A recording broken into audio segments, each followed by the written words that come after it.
Hello viewers, welcome again to our YouTube channel Jupiter Classes. जैसे कि आप जानते हैं कि प्रीवियस लेक्चर में हमने परमुटेशन एंड कॉम्बिनेशन को कंप्लीट किया हुआ है। तो आज हमारा जो टॉपिक रहने वाला है वो है प्रोबेबिलिटी पे। तो प्रोबेबिलिटी देखते हैं कि प्रोबेबिलिटी है क्या। तो प्रोबेबिलिटी को समझने के लिए हमें कुछ बेसिक टर्म जो हैं वो पढ़नी पड़ेंगी। जैसे पहली बेसिक टर्म है आपके पास outcomes and sample space. Outcomes and sample space. देखिए आउटकम्स आपके पास क्या होते हैं, जो भी आपके पास एक पॉसिबल रिजल्ट आता है, possible result of an random experiment. कोई भी आप रैंडम एक्सपेरिमेंट करते हो, उसका जो आपके पास एक पॉसिबल रिजल्ट आता है वो आपके पास क्या होता है, एक आउटकम होता है। For example tossing a coin. जैसे हम एक कॉइन को अगर टॉस करते हैं तो आपके पास जो आउटकम्स आएंगे वो आपके पास क्या आउटकम आएंगे, या तो हेड आ सकता है या तो टेल आ सकता है। जब आप वन टाइम कॉइन को टॉस करोगे तो आपके पास यही दो आउटकम्स हैं जो आ सकते हैं, या तो हेड आ सकता है या तो टेल आ सकता है। And the set of outcomes, उसको हम क्या बोलते हैं, सैंपल स्पेस।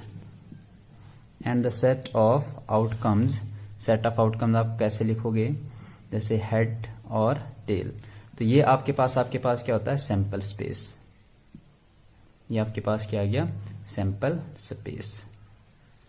तो आउटकम्स आपके पास क्या होते हैं, कोई भी पॉसिबल रिजल्ट है जो आपके पास किसी रैंडम एक्सपेरिमेंट का, तो वो आपके पास क्या होता है, पॉसिबल आउटकम होता है, और या फिर हम सिंपल आउटकम्स भी बोलते हैं। और जो आपके पास सेट ऑफ आउटकम्स होता है, जैसे हेड और टेल, आपके पास यही पॉसिबल जो आपके पास आउटकम्स थे वो आए थे, तो इनका जो सेट आपके पास होता है उसको आप क्या बोलते हो, सैंपल स्पेस। अब हम रैंडम एक्सपेरिमेंट को समझते हैं कि रैंडम एक्सपेरिमेंट क्या होता है। देखिए रैंडम एक्सपेरिमेंट सिंपल है आपके पास कि कोई भी ऐसा एक्सपेरिमेंट जब आपके पास आउटकम एक से ज्यादा आए, यानी कि it has more than one possible outcomes, तो वो आपके पास क्या कहलाता है, रैंडम एक्सपेरिमेंट आता है। पहली कंडीशन आपके पास क्या है, more than one possible outcome. और दूसरी कंडीशन आपके पास ये है कि आप ये प्रेडिक्ट नहीं कर सकते हो कि आपके पास जो आउटकम्स आने वाला है वो क्या है। जैसे अगर हम एक कॉइन को टास्क करेंगे तो हम ये प्रेडिक्ट नहीं कर सकते हैं कि हेड ही आएगा या फिर टेल ही आएगा। तो ये आपके पास क्या होता है, एक रैंडम एक्सपेरिमेंट होता है। आपके पास दोनों की पॉसिबिलिटीज हैं आने की, हेड की भी और टेल की भी। तो रैंडम एक्सपेरिमेंट के बाद आपके पास आता है इवेंट। अब देखिए इवेंट क्या होता है, सपोज करते हैं आपके पास कोई एक सैंपल स्पेस है, तो सैंपल स्पेस हम कैसे बनाएंगे, हम कॉइन को 2 टाइम टास्क करेंगे, यानी कि 2 कॉइन आर टॉस्ड।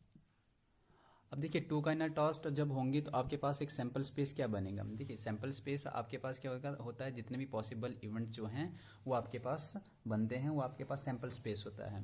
तो देखिए सैंपल स्पेस में आपके पास जो पॉसिबल इवेंट्स बनेंगे वो क्या क्या होंगे। जब हेड आ सकता है, क्योंकि 2 कॉइन को आप साथ में साइमल्टेनियसली टॉस कर रहे हो, तो आपके पास पॉसिबिलिटी बनती है या हेड आएगा, या तो हेड टेल आ सकता है, या फिर टेल हेड आ सकता है, या फिर टेल आ सकता है। तो आपके पास कितने पॉसिबल इवेंट्स यहाँ पे आ रहे हैं, 4 पॉसिबल इवेंट्स आपके पास यहाँ पे आ रहे हैं एक सैंपल स्पेस में। तो देखिए इवेंट्स जो अंदर यहाँ पे आ रहे हैं इनको हम क्या बोलते हैं, इवेंट्स बोलते हैं। जो भी सेट के अंदर आपके पास आउटकम्स आ रहे हैं उनको हम क्या बोलते हैं, इवेंट्स बोलते हैं। या हम ये भी बता सकते हैं कि बताओ आपके पास कितने इवेंट्स हैं जिनमें सिर्फ एक ही हेड जो है वो अपीयर हो रहा है। तो देखिए वो आपके पास इवेंट्स एक्चुअली होता है कि एक सबसेट होता है सैंपल स्पेस का, यानी कि हमारे पास सैंपल स्पेस है तो सैंपल स्पेस का जो आपके पास सबसेट होता है वही आपके पास क्या कहलाता है, उसका इवेंट कहलाता है। तो जैसे आपके पास ये सैंपल स्पेस है, आपको ये कहा जाएगा कि बताओ इसमें एग्जैक्टली 1 हेड जो है कितने अपीयर हुए हैं, तो उस वक्त आपके पास जो इवेंट बनेगा वो क्या इवेंट बनेगा, यानी कि सिर्फ एक ही हेड अपीयर हो रहा है। एक हेड आपके पास यहाँ पे अपीयर हो रहा है, एक हेड आपके पास यहाँ पे अपीयर हो रहा है। तो आपके पास ये जो बनेगा इवेंट, ये क्या बनेगा, हेड टेल और टेल हेड। यानी कि देखिए ये जो आपके पास इवेंट है ये किसका सबसेट है, एस का सबसेट है। तो event it is a subset of sample space. अब देखिए इसकी भी कुछ आपके पास टाइप्स हैं इवेंट्स की। देखिए पहली टाइप आपके पास जो है वो इम्पॉसिबल इवेंट। इम्पॉसिबल इवेंट हम इसको बोल सकते हैं। एक होता है आपके पास श्योर इवेंट। देखिए इम्पॉसिबल इवेंट और श्योर इवेंट को हम समझते हैं। तो इम्पॉसिबल इवेंट आपके पास वो इवेंट होता है जिसमें आपके पास किसी भी आउटकम आने की संभावना नहीं होती है। सपोज करते हैं हम एक कॉइन को टॉस करते हैं, मैंने कॉइन को टॉस किया, एक कॉइन है, तो इसकी जो पॉसिबिलिटीज आने की हैं वो तो या टेल आ सकता है या तो हेड आ सकता है। यही आपके पास दो पॉसिबिलिटीज हैं आने की। बट ये आपके पास कौन सा इवेंट हो गया, ये हो गया आपके पास श्योर इवेंट, कि ये श्योर है या तो हेड आना है या तो टेल आना है। बट इम्पॉसिबल इवेंट क्या कहता है कि आपने एक कॉइन को टॉस किया तो हेड और हेड ही आएगा, यानी कि हेड और हेड ही आएगा। तो ये आपके पास कौन सा इवेंट आ जाता है, इम्पॉसिबल इवेंट आ जाता है, इम्पॉसिबल इवेंट।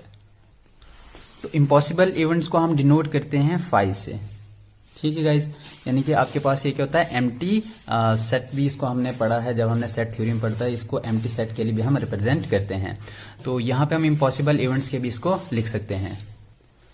तो इम्पॉसिबल इवेंट्स आपके पास क्या है कि सपोज करते हैं आपने कॉइन को एक बार टॉस किया और आपके पास दो हेड अपीयर हुए, तो ऐसा तो पॉसिबल नहीं है।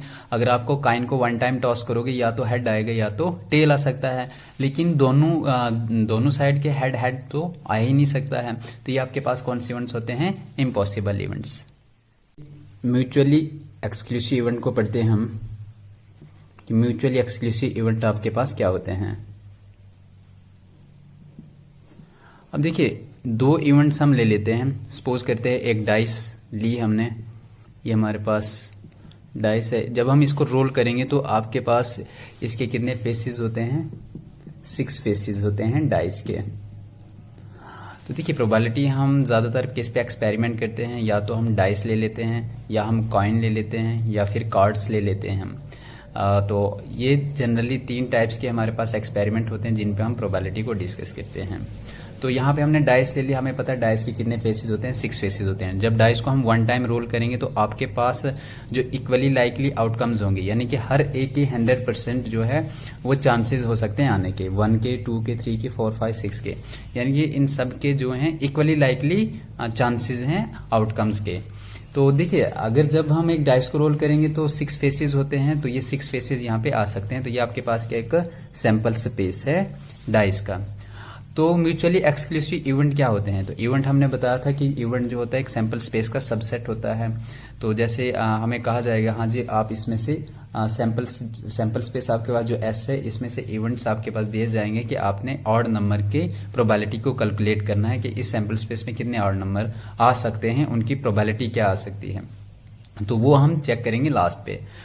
तो अब देखिए म्यूचुअली एक्सक्लूसिव इवेंट को हम समझने के लिए क्या करते हैं कि एक इवेंट ए ले लेता हूं मैं, इसमें मैं नंबर ले लेता हूं मैं इवन नंबर, जैसे 2, 4, 6 है। और एक इवेंट ले लेता हूं मैं बी, जिसमें जो इवेंट्स आपके आएंगे वो आएंगे ऑड नंबर 1, 3, 5। तो ये आपके पास कौन से इवेंट है, इवन, और ये आपके पास कौन से हैं, ऑड। तो म्यूचुअली एक्सक्लूसिव इवेंट ये कहता है कि जो इवेंट ए है उसमें जो आपके पास आउटकम्स आए हैं वो इवेंट बी में नहीं आने चाहिए, यानी कि occurrence of A is not included in occurrence of B, यानी कि जो आउटकम्स आपके ए में अकर हुए हैं वो बी में एक्सक्लूड होने चाहिए। तो इनफैक्ट इनकी जो इंटरसेक्शन होगी ए इंटरसेक्शन बी, वो आपके पास क्या होनी चाहिए, डिसजॉइंट होनी चाहिए, यानी कि हम बोल सकते हैं कि वो 5 के बराबर आना चाहिए, यानी कि इनमें कोई भी ऐसा इवेंट या कोई भी ऐसा एलिमेंट जो है वो कॉमन नहीं होना चाहिए।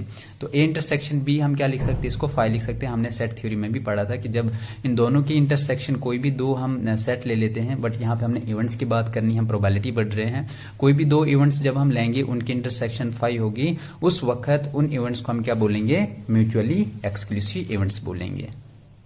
अब हम पढ़ते हैं एग्जॉस्टिव इवेंट आपके पास क्या होते हैं। अब देखिए एग्जॉस्टिव इवेंट जो है वो म्यूचुअली एक्सक्लूसिव इवेंट के रिवर्स है। अब एग्जॉस्टिव इवेंट वो इवेंट आपके पास होते हैं जो सैंपल स्पेस के बराबर आ जाते हैं। जैसे एक डाइस रोलिंग का हम एक सैंपल स्पेस लेते हैं 1, 2, 3, 4, 5, 6, ठीक है, ये आपके पास एक सैंपल स्पेस है। इवेंट ए में ले लेता हूं, इसमें आपके पास एलिमेंट आ जाएंगे 1, 2। इवेंट बी में ले लेता हूं, इसमें आपके पास आ सकते हैं 2, 3, 4। इवेंट सी ले लेता हूं मैं, इसमें आपके पास आएंगे 4, 5, 6। ठीक है गाइस। अब देखिए यहाँ पे एग्जॉस्टिव इवेंट होंगे। एग्जॉस्टिव इवेंट हम कब कहेंगे, जब A union B union C जो होगा वो किसके बराबर होगा, सैंपल स्पेस के बराबर होगा। तो ये आपके पास क्या होंगे, एग्जॉस्टिव इवेंट्स होंगे। देखिए एग्जॉस्टिव इवेंट्स का मतलब आपके पास क्या होगा, यानी कि आपके पास सैंपल स्पेस है। तो हमने क्या किया, जितने भी हमारे पास पॉसिबल आउटकम्स बन रहे थे हमने उनको क्या कर दिया, एग्जॉस्ट कर दिया, यानी कि हर एक को हमने यहाँ पे लिया हुआ है। तो जब सैंपल स्पेस के बराबर इनकी यूनियन आपके पास आ जाएगी, वही आपके पास वो इवेंट्स आपके पास क्या होंगे, एग्जॉस्टिव इवेंट्स होंगे। अब देखिए इसमें मैं लिख सकता हूँ A union B union C आपके पास क्या है, यहाँ पे 1 2 यूनियन 2 3 4 यूनियन 4 5 6। ठीक है गाइज। अब देखिए यूनियन क्या होता है, यानी कि हम जब भी इवेंट्स को लेते हैं, या जैसे सेट थ्योरी में हमने पढ़ा था, हम एलिमेंट्स को रिपीट नहीं करते हैं। देखिए 1 2 यहाँ पे भी 2 3 4 है, 1 आएगा 2 आएगा 3 और 4 आएगा, इनटू यूनियन ये किसके साथ आपका होगा, यूनियन 4 5 6 के साथ, 4 5 6। ठीक है गाइज।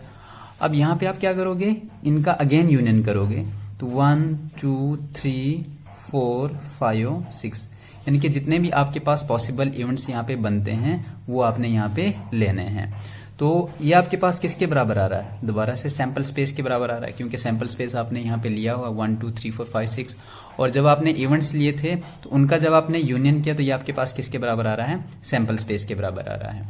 अब देखिए यहाँ पे sample space A B C, क्या आपके पास ये म्यूचुअली एक्सक्लूसिव इवेंट्स हैं। अब देखिए यहाँ पे ए में आपके पास 1 2, यहाँ पे 2 3 4, यानी कि दो एलिमेंट्स आपके पास यहाँ पे कॉमन आ रहे हैं। तो म्यूचुअली एक्सक्लूसिव इवेंट्स कब होते हैं, जब उनका सेट जो हो, उनका इवेंट जो होता है, उनकी इंटरसेक्शन जो होती है वो क्या होती है, आपके पास डिसजॉइंट होती है। लेकिन यहाँ पे कॉमन आ रहा है 2, इट मीन्स ये म्यूचुअली एक्सक्लूसिव इवेंट नहीं है। सी में आपके पास देखें तो यहाँ पे देखिए बी और सी आपके पास क्या है, म्यूचुअली एक्सक्लूसिव इवेंट। तो यहाँ पे 4 है, यहाँ पे भी 4 है, तो ये भी आपके पास जो है म्यूचुअली एक्सक्लूसिव इवेंट नहीं है, क्योंकि यहाँ पे कॉमन एलिमेंट आ रहा है। तो ए और सी आपके पास म्यूचुअल एक्सक्लूसिव इवेंट्स हो सकते हैं, क्योंकि यहाँ पे आपके पास 1 2 है, यहाँ पे आपके पास 4 5 6 है, कोई भी एलिमेंट इसमें कॉमन नहीं है। इट मींस इनकी इंटरसेक्शन डिसजॉइंट हो सकती है, इनके एलिमेंट्स जो हैं इनमें जो इवेंट अक्कड़ हुए हैं वो डिफरेंट हैं, तो ये आपके पास म्यूचुअल एक्सक्लूसिव इवेंट हो सकते हैं। अब आपने समझना है कि ऐसे कौन से इवेंट्स होंगे जो आपके पास म्यूचुअली एक्सक्लूसिव भी होंगे और एग्जॉस्टिव इवेंट्स भी होंगे। तो वैसे एग्जांपल हम यहाँ पे कहते हैं, कोई एक ए इवेंट ले लेते हैं जिसमें आपके पास क्या एलिमेंट आएंगे, 1 और 2। बी इवेंट आप ले लो 3 और 4। सी इवेंट आप ले लो 5 और 6।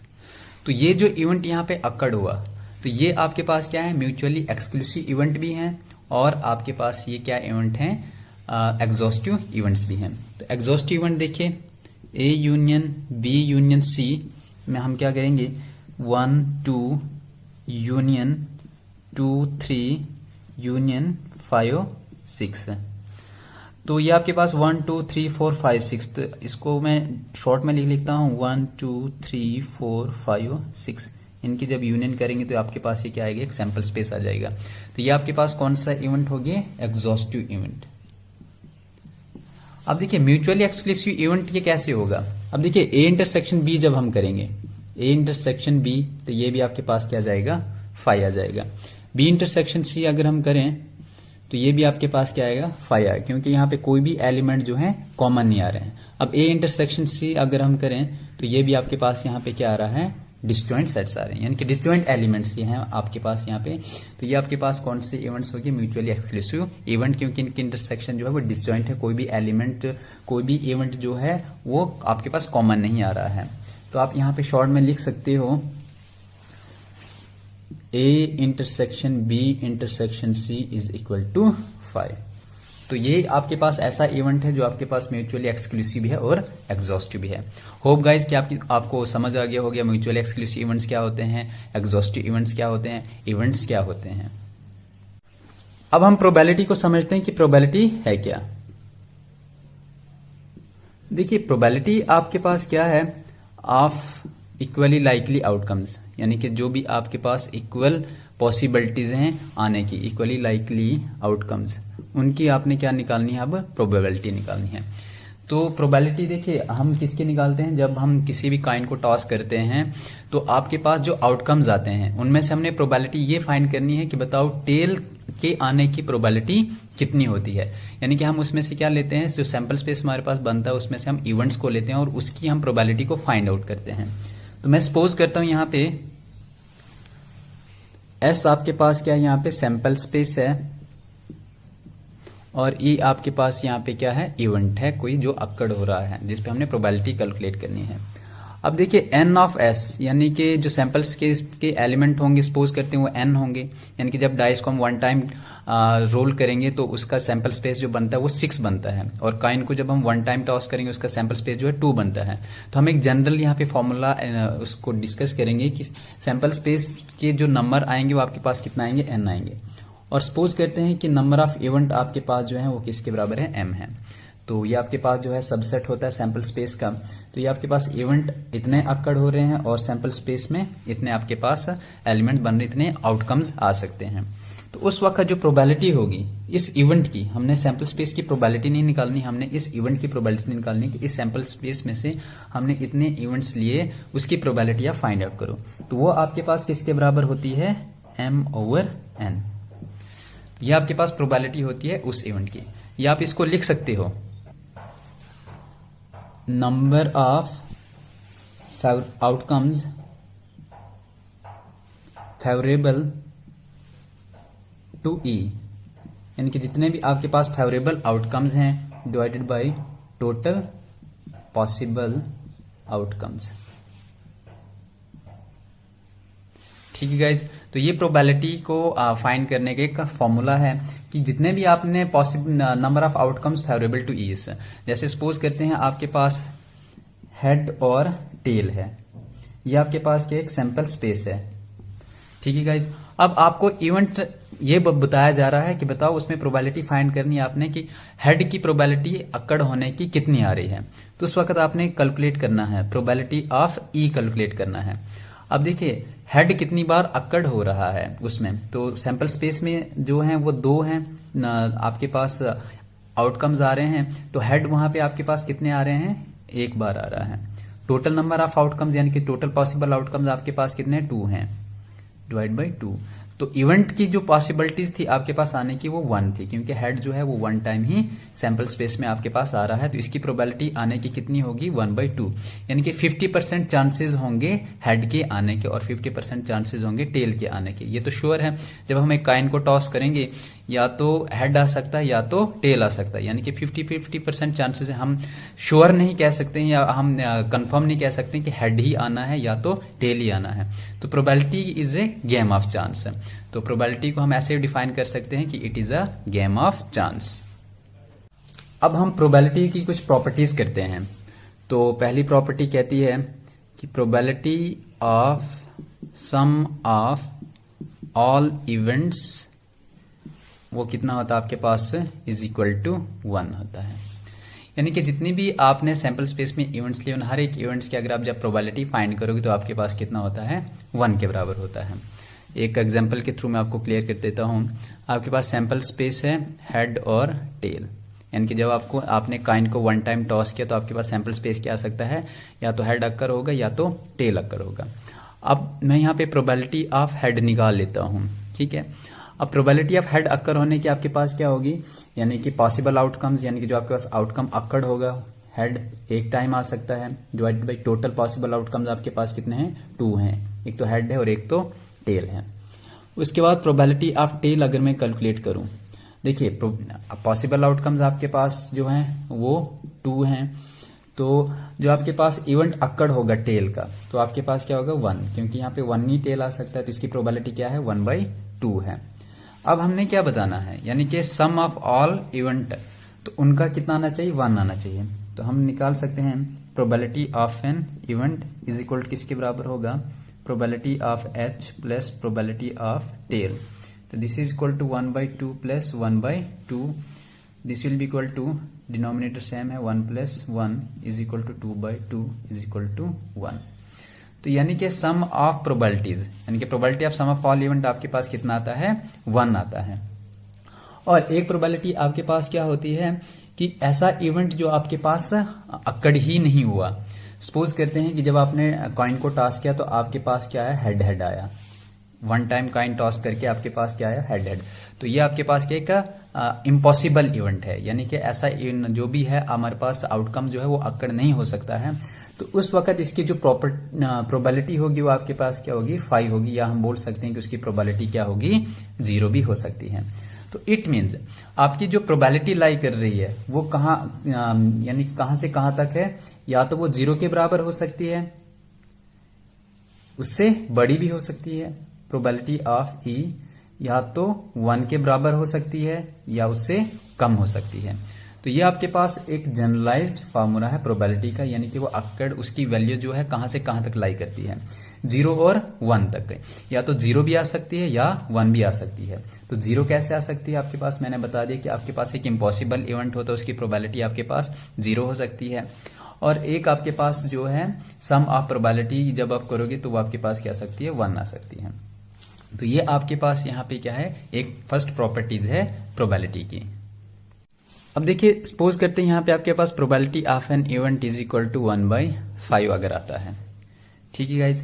अब आपको बताया जाएगा कि फाइंड करो probability of not an event. अब एक तो जो आपके पास इवेंट अक्कड़ हुआ उसकी प्रोबेबिलिटी आपके पास 1/5 आ गई। अब एक प्रोबेबिलिटी आपने फाइंड करनी है कि वो इवेंट आपके पास अक्कड़ नहीं हुआ। तो उस वक्त आपके पास उस प्रोबेबिलिटी को लिखने का क्या हमारे पास नोशन है, प्रोबेबिलिटी ऑफ बार, ई बार। तो ये आपके पास क्या है, प्रोबेबिलिटी ऑफ एन इवेंट है। या फिर इसको आप लिख सकते हो 1 माइनस प्रोबेबिलिटी ऑफ ई, ये भी आप इसको लिख सकते हो। तो यहाँ पे सपोज करते हैं 1 माइनस प्रोबेबिलिटी ऑफ ई आपके पास किसके बराबर है, 1/5। This will be equal to 5 into 5 minus 1/5, 5 1 ज़र 5 minus 1/5, this is equal to 4/5। तो ये आपके पास क्या आ गई, probability of not an event occur. तो अब देखिए इनका अगर हम सम जब करेंगे, यानी कि जब हम इनका सम करेंगे तो आपके पास कितना आएगा। तो सम जब हम करेंगे, probability of E plus probability of not E, वो किसके बराबर आ जाएगी, प्रोबेबिलिटी ऑफ ई आपके पास क्या है 1/5 plus probability of not an event जो है वो आपके पास कितना आ रहा है 4/5। तो जब आप इसको सॉल्व कर रहे होंगे 1 प्लस 4/5, 5 जो है डिनोमिनेटर में सेम है, एलसीएम लिया तो 4 और 1 आपके पास कितना होता है 5/5। तो जब ये कैंसिल होगा आपके पास क्या आ जाएगा, 1 आ जाएगा। यानी कि सम ऑफ प्रोबेबिलिटीज जो होते हैं वो आपके पास कितना आ जाता है, 1 आ जाता है। यानी कि कोई भी इवेंट जो है अगर उसको हम प्लस करेंगे, अगर वो इवेंट आपके पास अक्कड़ नहीं होता, जैसे आपके पास एक प्रोबेबिलिटी ऑफ एन इवेंट 1/5 आ रहा था, दूसरा आपके पास probability of an event not occur 4/5 आ रहा था, जब उनको सम किया तो आपके पास उसकी प्रोबेबिलिटी क्या आ रही है, 1 आ रही है। सो ये इसकी दूसरी प्रॉपर्टीज आ गई। नेक्स्ट प्रॉपर्टी इसकी है आपके पास probability of an event A union B. ये आपके पास किसके बराबर होता है, तो देखिए गाइज ये आपके पास होता है probability of A union probability of B, यहाँ पे plus minus probability of A intersection B. तो ये आपके पास है फॉर्मूला, जब आपके पास probability A union B event को कैलकुलेट करने के लिए बोला जाएगा तो ये फॉर्मूला आप लिख सकते हैं probability of A plus probability of B minus probability of A intersection B. तो जब आपके पास 3 इवेंट्स अक्कड़ होंगे, जैसे probability of A union B union C, उस वक्त आपके पास क्या आएगा, probability of A plus probability of B plus probability of C, उसके बाद आप करोगे minus probability of A intersection B minus probability of B intersection C minus probability of A intersection C plus probability of A intersection B intersection C. तो ये आपके पास जब 3 events अक्कड़ हो रहे होंगे तो ये आपके पास फॉर्मूला आएगा और उनकी प्रोबेबिलिटी ऑफ 3 इवेंट्स की यूनियन को आप कैलकुलेट कर सकते हो। तो गाइज ये आपके पास कुछ बेसिक थे प्रोबेबिलिटी के। तो इस पे हम एक एग्जांपल करते हैं कि a die is thrown जब हम एक डाई को थ्रो करेंगे तो आपके पास सैंपल स्पेस आपके पास क्या बनेगा 1 2 3 4 5 6। ठीक है गाइज, आपने प्रोबेबिलिटी फाइंड करनी है कि probability of an prime number. ठीक है गाइज, यानी कि प्रोबेबिलिटी आपने प्राइम नंबर की फाइंड करनी है जो आपने ये सैंपल स्पेस लिया हुआ। जब डाइस को आप थ्रो करोगे तो आपके पास प्राइम नंबर की जो प्रोबेबिलिटी आने की है वो आपके पास कितनी होगी। अब देखिए हमें क्या होता है, यहाँ पे फॉर्मूला है प्रोबेबिलिटी को फाइंड करने का, number of favourable outcomes divided by total possible outcomes. अब देखिए प्राइम नंबर हमने यहाँ पे देखने कि प्राइम नंबर कौन कौन से हैं, 2 3 और 5। तो यानी कि टोटल प्राइम नंबर आपके पास कितने हैं, 3 हैं। यानी कि हम ऐसे लिखते हैं 3 divided by total possible outcome आपके पास कितने हैं, 6 हैं। जो भी आपके पास सैंपल स्पेस पूरा होता है वही आपके पास यहाँ पे डिवाइड में आ जाता है। यानी कि हम लिख सकते हैं कि n ऑफ s आपके पास 6 है और n ऑफ e आपके पास क्या है, 3 है। तो प्रोबेबिलिटी ये बताता है कि प्रोबेबिलिटी ऑफ e जो होगा वो आपके पास किसके बराबर होता है, n of e divided by n of s। This will be equal to n of e आपके पास 3 है और n ऑफ s आपके पास 6 है। तो वही मैंने यहाँ पे डायरेक्ट रिजल्ट लिखा है। जब इसको कैलकुलेट करोगे तो ये आपके पास क्या जाएगा, 1/2। तो प्रोबेबिलिटी ऑफ प्राइम नंबर की यहाँ पे क्या आएगी, 1/2 आएगी। देखिए 1/2 को आप लिख सकते हो 0.5। तो जब भी आप प्रोबेबिलिटी को फाइंड करोगे इसकी वैल्यू हमेशा 0 और 1 तक ही रहेगी, या 0 आ सकती है या 1 आ सकती है। तो जब हम सारी प्रोबेबिलिटीज जितने भी इवेंट्स अक्कड़ होते हैं जब उनका हम सम करते हैं तो आपके पास क्या आ जाता है, 1 के बराबर आ जाता है। तो जब भी आप वैल्यू कैलकुलेट कर रहे होंगे आपकी जो भी प्रोबेबिलिटी आप किसी भी इवेंट की फाइंड कर रहे होंगे वो हमेशा 0 और 1 के बिटवीन में ही रहनी चाहिए। अगर उससे ऊपर या नीचे होगी इट मीन्स आपका आंसर गलत हो सकता है। तो दूसरी एग्जांपल हम करते हैं कि probability of an event greater than equal to 3 ले लेते हैं हम। अब इसकी हम प्रोबेबिलिटी को कैलकुलेट कर लेते हैं। अब देखिए ग्रेटर देन इक्वल टू 3 हमने देखना है कि यहाँ पे हमारे पास जितने भी नंबर आए हैं 3 और 3 से बड़े होने चाहिए, यानी कि 3 के बराबर भी और 3 से बड़े भी। तो हम 3 को भी कैलकुलेट करेंगे, 3 4 5 6। तो आपके पास कितने आ रहे हैं, टोटल नंबर 4 नंबर आ रहे हैं, डिवाइडेड बाई, क्योंकि total favourable number of favourable outcomes आपके पास ये हैं, डिवाइड बाई पॉसिबल आउटकम्स आपके पास कितने, 6। तो आप इसको लिख सकते हो 2/3, 2 2 4 3 2 6। तो 2/3 इसकी वैल्यू भी आपके पास यहाँ पे कितनी आएगी, 0.6 समथिंग आएगी। तो 0.66 आगे चलता जाएगा। तो इसकी वैल्यू भी आपके पास 0 और 1 के बिटवीन में ही आ रही है। तो it means probability of an event greater than 3, greater than equal to 3 जो होगी वो आपके पास क्या आएगी, 2/3 आएगी, या इसको आप 0.66 लिख सकते हो। नेक्स्ट एग्जाम्पल यहाँ पे है कि जैसे आपको कहा जाएगा कि probability of E greater then 6, यानी कि आपके पास इवेंट अक्कड़ हो रहा है जो 6 से ग्रेटर हैं। तो देखिए 6 से ग्रेटर यहाँ पे आपके पास ऐसा कोई भी इवेंट नहीं है जो आपके पास अक्कड़ हो रहा होगा। तो वो आपके पास क्या आएगा, यानी कि इम्पॉसिबल इवेंट है। तो इम्पॉसिबल इवेंट को हम क्या लिखते हैं, 0, क्योंकि ऐसा कोई भी इवेंट अक्कड़ नहीं हो रहा है जो 6 से ग्रेटर है। तो जब यहाँ पे कोई इवेंट ही नहीं है तो इट मीन्स वो आपके पास क्या होगा, 0 इवेंट होगा, divided by total number of outcome आपके पास कितने, 6। तो this will be equal to 0। तो देखो यहाँ पे आपके पास प्रोबेबिलिटी इवेंट की क्या आ रही है, 0 आ रही है। तो किसी चीज की भी जब आप प्रोबेबिलिटी निकालते या तो 0 आ सकता है या तो 1 आ सकता है। अब देखिए 1 कैसे आएगी, फोर्थ में अगर हम करें हमें बोला जाएगा कि probability of E greater than equal to 1।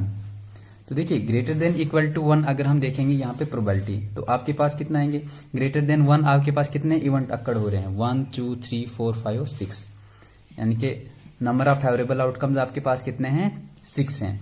But यहाँ पे ग्रेटर देन 1 और लेस देन इक्वल टू 6 ये भी लिख सकते हो आप।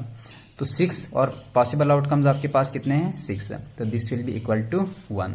तो आपकी जो प्रोबेबिलिटी लाई करेगी वो किस किस के बिटवीन लाई करेगी, 0 less than equal to probability of E less than equal to 1, यानी कि 0 और 1 के बिटवीन ही आपकी प्रोबेबिलिटी जो है किसी भी इवेंट की लाई करेगी। तो गाइज आज का लेक्चर हम यहीं तक रखते हैं, हम अपनी नेक्स्ट वीडियो में इस पे एग्जांपल्स लेकर आएंगे। Thanks for listening, God bless you all.